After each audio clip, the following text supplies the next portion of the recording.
Bonjour, dans cette vidéo, tu vas apprendre à calculer des probabilités avec une variable aléatoire qui suit une loi exponentielle. Je te rappelle les formules du cours qui ont été démontrées dans une vidéo précédente. Propriété, soit grand X une variable aléatoire qui suit une loi exponentielle de paramètres lambda, où lambda est un réel strictement positif. Alors, pour tout réel U et V de l'intervalle semi-ouvert à droite 0 plus l'infini, on a probabilité que grand X soit inférieur ou égal à V égale 1 moins exponentielle moins lambda V. Probabilité que grand X soit supérieur ou égal à V égale exponentielle moins lambda V.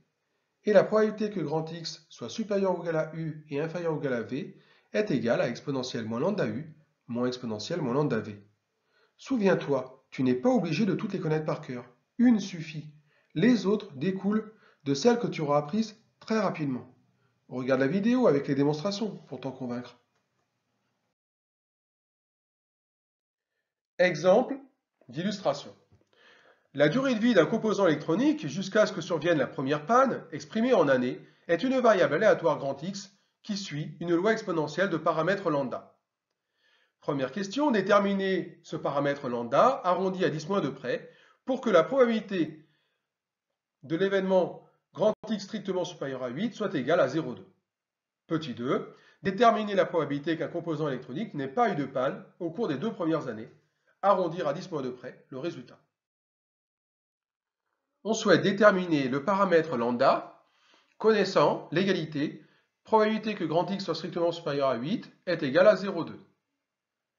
D'où l'envie de résoudre une équation dont l'inconnu est lambda.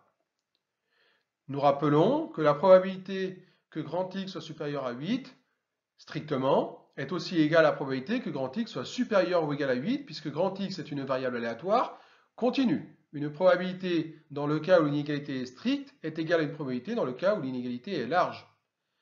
De plus, puisque grand X suit une loi exponentielle de paramètres lambda, alors, je vous rappelle la formule en rouge, P de grand X supérieur ou égal à V égale exponentielle moins lambda V, où V est un nombre réel supérieur ou égal à 0.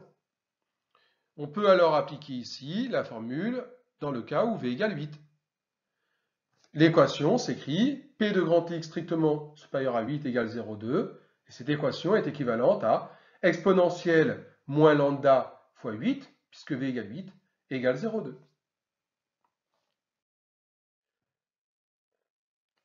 Or, pour tout nombre réel A et B strictement positifs, logarithme népérien de A égale logarithme népérien de B si et seulement si A égale B. Ici, exponentielle moins 8 lambda et 0,2 étant des nombres strictement positifs, nous avons le droit de prendre le logarithme népérien dans chacun des membres. L'équation est donc équivalente à logarithme népérien d'exponentielle moins 8 lambda égale logarithme népérien de 0,2. Pourquoi est-ce que j'ai souhaité prendre le logarithme népérien dans chacun des membres? Pour la simple et bonne raison que lambda est l'inconnu et lambda est dans un exponentiel. Donc je dois donc me débarrasser d'un exponentiel. Or pour me débarrasser d'un exponentiel, nous avons envie d'appliquer la formule qui relie le logarithme népérien et l'exponentiel, qui est la suivante. Pour tout nombre réel x, logarithme népérien d'exponentielle x égale x, formule que j'ai notée en rouge.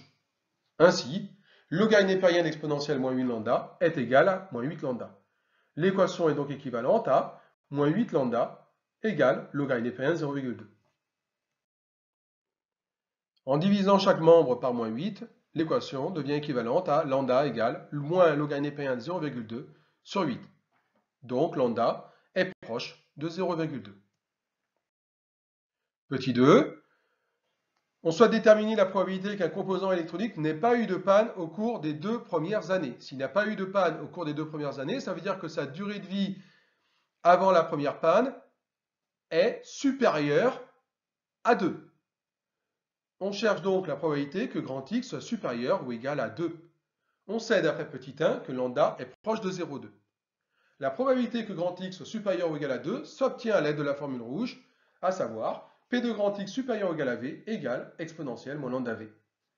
Ici, V égale 2, on obtient exponentielle moins 0,2 fois 2, soit exponentielle moins 0,4, qui est très proche de 0,67. La probabilité qu'un composant électronique n'ait pas eu de panne au cours des 2 premières années est environ 0,67. À bientôt pour une nouvelle vidéo.